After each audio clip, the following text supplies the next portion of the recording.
Alright, ladies and gentlemen, last video clip for today.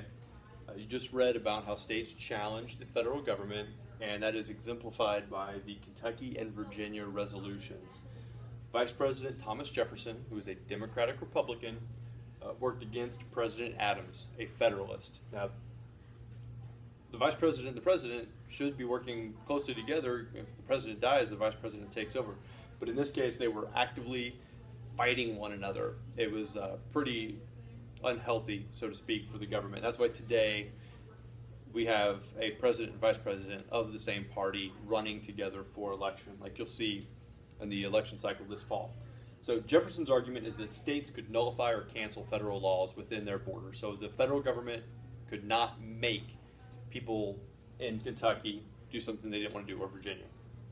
So the Kentucky and Virginia resolutions claim that the state can judge it, the state can cancel any federal law if it disagrees with this. And this brings up the idea or the issue of states' rights. What are a state's rights compared to the national government? People still argue about that today. What can the federal government make us do here in Indiana? Now, most of the debate about states' rights will be ended by the Civil War, when the southern states say, hey, we have the right to leave, and the Union says, no, you don't have the right to leave, and we're going to shoot you until you stop trying. And they did. So these concerns, though, about freedom and rights and so on are going to continue to lead to Thomas Jefferson and the Democratic Republicans becoming more popular. And in fact, John Adams is not going to win re-election after his one term. Thomas Jefferson will step in, and people are going to want a smaller, more limited government. And that's the direction we're going. On the quiz tomorrow, make sure you get these notes and the last notes down. On the quiz tomorrow, it's just going to cover Washington's presidency, Adams' presidency. You need to know what domestic problem each one dealt with and what international relations or foreign problem each one dealt with. You're going to need to know how Thomas Jefferson and Alexander Hamilton fit into this.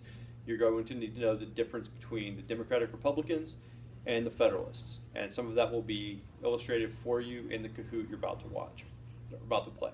Amelia is graciously volunteering or being voluntold. She's being a good sport. But Amelia is going to run the Kahoot for us to help Mrs. Just, and you'll need to log into that, and hopefully she'll post on the board in just a moment. There are 10 questions, and these sample questions are very similar to some of the ones you'll see on tomorrow's 12-question multiple choice quiz. So be prepared for that, and then we will, if you have questions afterwards, email me, and again, I will be back after school, after the funeral. Don't know when that's going to be exactly, but I can assist you with tutoring until about 4 o'clock. Anyway, see you later.